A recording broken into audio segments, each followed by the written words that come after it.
সম্মানিত দর্শক শ্রোতা মণ্ডলী, আসসালামু আলাইকুম ওয়া রাহমাতুল্লাহ। আপনাদের মাঝে আবারও নতুন ভিডিও নিয়ে হাজির হয়েছি।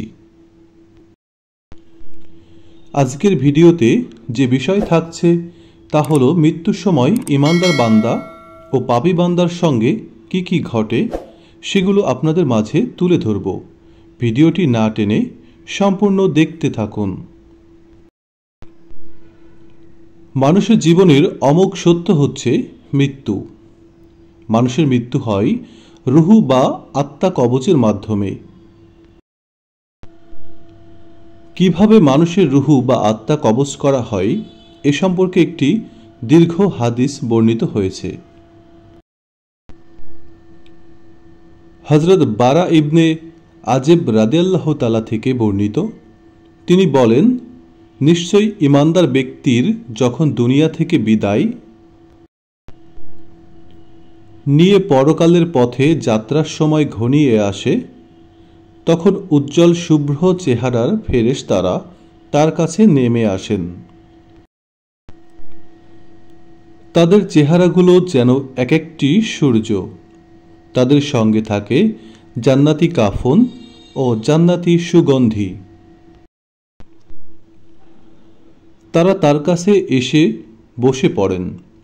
তারপর মৃত্যুর ফেরেশতা এসে তার মাথার পাশে বসে বলেন, হে পবিত্র আত্মা, আল্লাহর ক্ষমা ও সন্তুষ্টির দিকে বেরিয়ে এসো।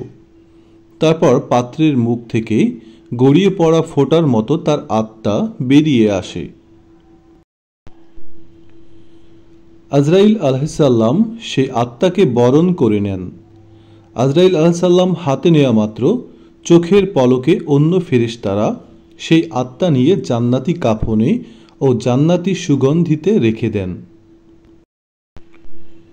তার থেকে মেশকের চেয়ে উত্তম সুগন্ধি ছড়িয়ে পড়ে, যা কখনো কখনো জমিনেও অনুভূত হয়। তারা সেই আত্মা নিয়ে ঊর্ধ্বারোহণ করতে থাকেন। যখনই কোনো ফেরেশতা পাশ দিয়ে অতিক্রম করেন, তখন জিজ্ঞেস করেন, এটা কার পবিত্র আত্মা? তারা তার নাম উল্লেখ করে বলেন, অমুকের ছেলে অমুক। এভাবে তারা প্রথম আসমানে পৌঁছেন। আসমানের দরজা খুলতে আহ্বান করেন। তাদের জন্য আসমানের দরজা খোলা হয়। এভাবে সব আসমানের নৈকট্যশীল ফেরেশতারা পরবর্তী আসমান পর্যন্ত তার অনুসরণ করে বিদায় জানান। তারপর তিনি সপ্তম আসমানে পৌঁছে যান। তখন আল্লাহ তাআলা বলেন, আমার বান্দার আমলনামা ইল্লিয়িনে রেখে দাও এবং তাকে দুনিয়ায় ফিরিয়ে নাও। নিশ্চয় আমি তাদের মাটি থেকে সৃষ্টি করেছি এবং তাতেই ফিরিয়ে দেব এবং তার থেকে দ্বিতীয়বার বের করে আনব। তারপর তার রুহু তার দেহে ফিরিয়ে আনা হয়। এরপর তার কাছে দুজন ফেরেশতা আসেন। তারা তাকে বসান। তারা তাকে জিজ্ঞেস করেন, তোমার রব কে? তিনি বলেন, আমার রব আল্লাহ।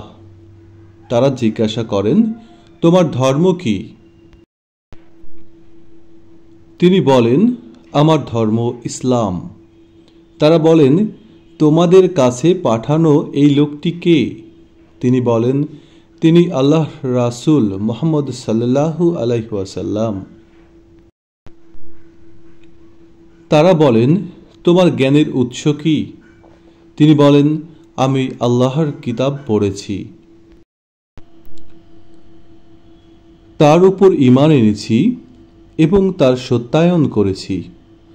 তখন আসমানে এক ঘোষক ঘোষণা দেন, আমার বান্দা সত্য বলেছে।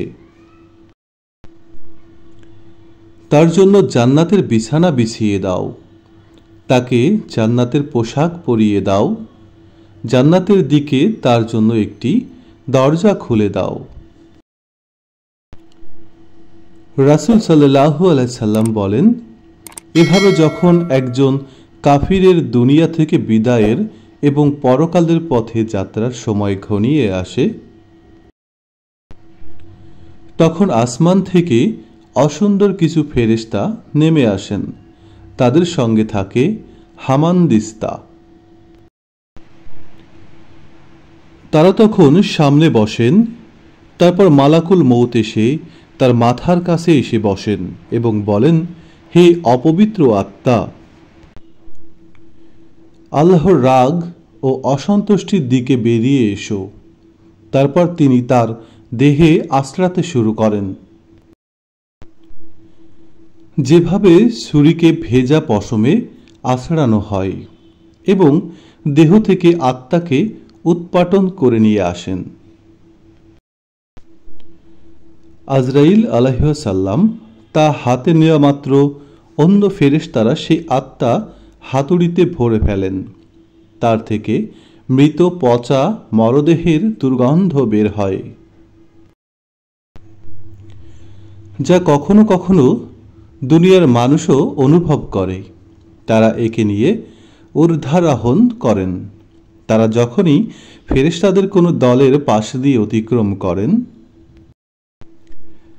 ফেরেশতারা জিজ্ঞেস করতে থাকেন, এই নাপাক আত্মা কার? তখন তারা দুনিয়ায় তার কুৎসিত নাম উল্লেখ করে বলেন, অমুকের ছেলে অমুক। এভাবে তারা প্রথম আসমানে পৌঁছেন। তার জন্য আসমানের দরজা খোলার আহ্বান করা হয়, কিন্তু তার জন্য দরজা খোলা হয় না। আল্লাহ তখন বলেন, তার আমল নামা জমিনের সর্বনিম্নে সিজ্জিনে রেখে দাও। তারপর তার রুহু ছুঁড়ে ফেলা হয়। তারপর তার রুহু দেহে ফিরিয়ে দেওয়া হয়। তার কাছে দুজন ফেরেশতা আসেন। তারা তাকে বসান। তারা তাকে জিজ্ঞেস করেন, তোমার রব কে? সে বলে, হায় আফসোস, আমি জানি না। তারা জিজ্ঞাসা করেন, তোমার ধর্ম কি? সে বলে, আমি জানি না। তারা বলেন, তোমাদের কাছে পাঠানো ওই লোকটি কে? সে বলে, হায় আফসোস, আমি তো জানি না। তখন আসমান থেকে একজন ঘোষক বলেন, সে মিথ্যা বলেছে। তার জন্য জাহান্নামের বিছানা বিছিয়ে দাও। জাহান্নামের দিকে তার জন্য একটি দরজা খুলে দাও। ফলে তার কাছে জাহান্নামের উত্তাপ হাওয়া আসতে থাকে। সম্মানিত দর্শক শ্রোতামণ্ডলী, এই ছিল আজকের আয়োজন। আজ এখানেই শেষ করব। ভিডিওটি সম্পূর্ণ দেখার জন্য সকলকে অসংখ্য ধন্যবাদ জানাই।